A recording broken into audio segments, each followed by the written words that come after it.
And next up at UFC Fight Night, Moreno taking on Kavanaugh. We've got King Green taking on Daniel Zellhuber. Carlos, who you got in this one?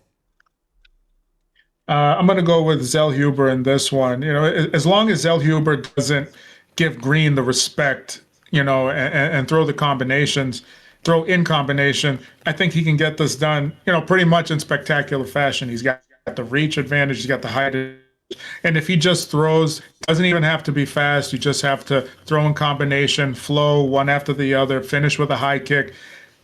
Bobby Green fights with his hands down. He's 39. He's just getting older. The reflexes are going to slow down. And as you've seen, he gets hit clean because he doesn't put his guard up, so he doesn't tuck his chin. His guard's not up. He relies on that little bit of head movement with his hands down. And if you do that in MMA, it's going to be very difficult because, like I said, if you're somebody like Zellhuber, you can finish with a high kick. You can, what I mean?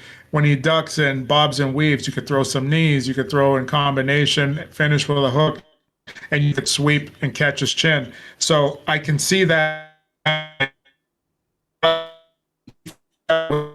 and pretty much similar in reach. And that's the only time Green is going to be an issue, is because at that point, he's got they got the same distance of when they're going to strike, where they're going to strike. And he can use that head movement, and he can use that with his hands down because he knows he can clear the area and get it out. But against a taller fighter who's probably not as quick as Green, but he's not slow. He's a quick fighter too.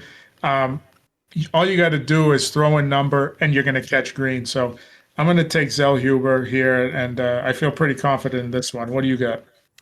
Yeah, I'm going with Zellhuber here. Pretty much the same lay of the land. I see it exactly the same way. One of the things that I think is a nightmare for Bobby Green here is that Zellhuber throws a lot of straight shots. He's got very good long-range weapons. He tends to throw everything very much straight down the pipe. He's got a nice teep kick up the middle, which he can definitely poke and prod at when Green is standing there with his hands down and kind of taunting him. And he knows that he's not going to be in range to get hit back because Bobby Green doesn't throw any kicks himself. It's all boxing. It's all that kind of Roy Jones Jr. style, hands down, rolling with punches. But Zellhuber can poke and prod him at range. He can throw a lot of kicks, which he tends to do anyway.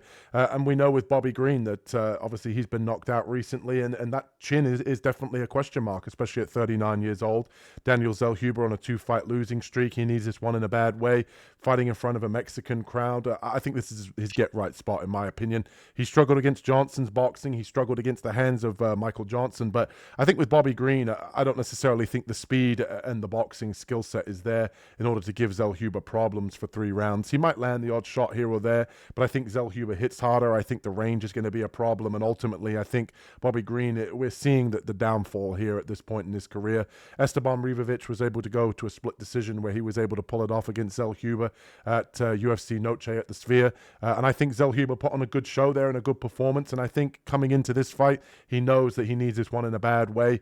I think he gets this one done, and I think realistically the altitude's not going to play a factor here for either guy. I think Zellhuber's going to be well accustomed to it, and I think Bobby Green isn't a guy that can really push too much of a pace. I think it's going to play out as mostly a kickboxing match for Zellhuber, and Bobby Green's just going to want to stand there and box, but I think Zellhuber at range is going to poke and prod at him all night, and we might even see a finish here as Bobby Green gets a little bit overconfident with his hands down.